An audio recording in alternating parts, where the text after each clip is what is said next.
Dealing rooms में dealers ने एक फार्मा स्टॉक और दूसरे गैस स्टॉक में करवाई खरीदारी। चलिए बताते हैं क्या है डीलर्स की राय।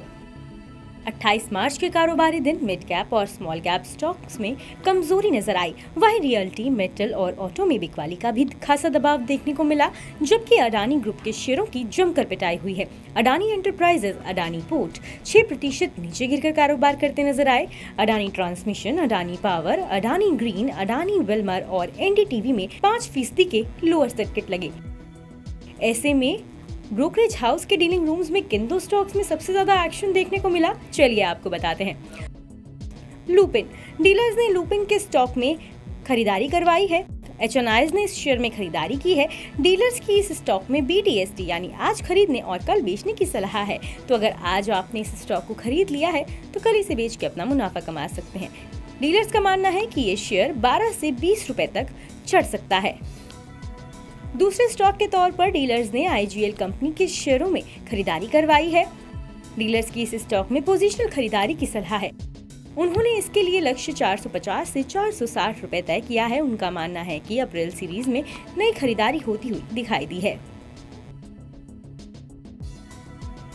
बता दें कि सीएनबीसी आवाज पर हर दिन एक खास शो कमाई का अड्डा में एक खास सेगमेंट डीलिंग रूम चेक पेश किया जाता है, जिसमें यतिन मोहता सूत्रों के द्वारा ब्रोकरेज हाउस के डीलिंग रूम से ये जानकारी हासिल करते हैं कि आज किन दो स्टॉक्स में ब्रोकरेज ने अपनी क्लाइंट्स को सबसे ज्यादा ट्रेड लेने की सलाह दी।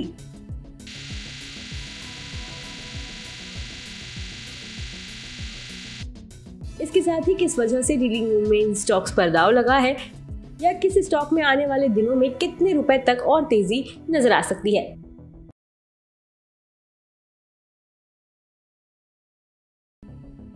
बता दें कि यहाँ मुहैया जानकारी सिर्फ सूचना हेतु दी जा रही है। मार्केट में निवेश बाजार जोखिमों के अधीन है।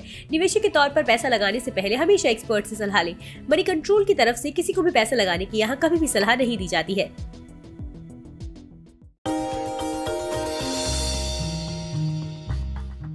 डू यू नो में आज हम बातचीत करने वाले हैं हर घर का चहेता ब्रिटानिया के बारे में। दरअसल ब्रिटानिया आपको आमतौर पे एक बिस्किट कंपनी लगती होगी, लेकिन ब्रिटानिया एक बिस्किट कंपनी ही नहीं है, बल्कि कन्फेक्शनरी कारोबार में एक काफ़ी बड़ी फूड जाइंट के तौर पे आप इस कंपनी को देख सकते हैं।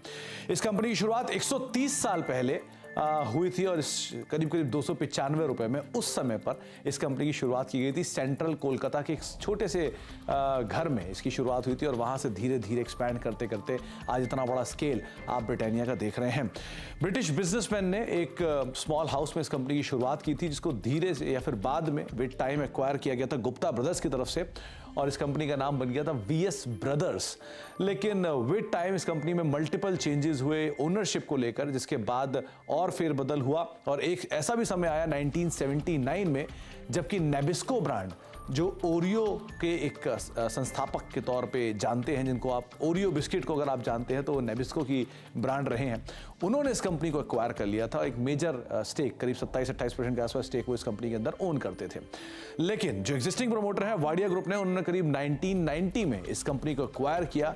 तो आप अंदाजा लगा लिए करीब 3 दशक से ज्यादा का हिस्सा जो है वो एग्जिस्टिंग प्रमोटर्स के पास इस कंपनी का है।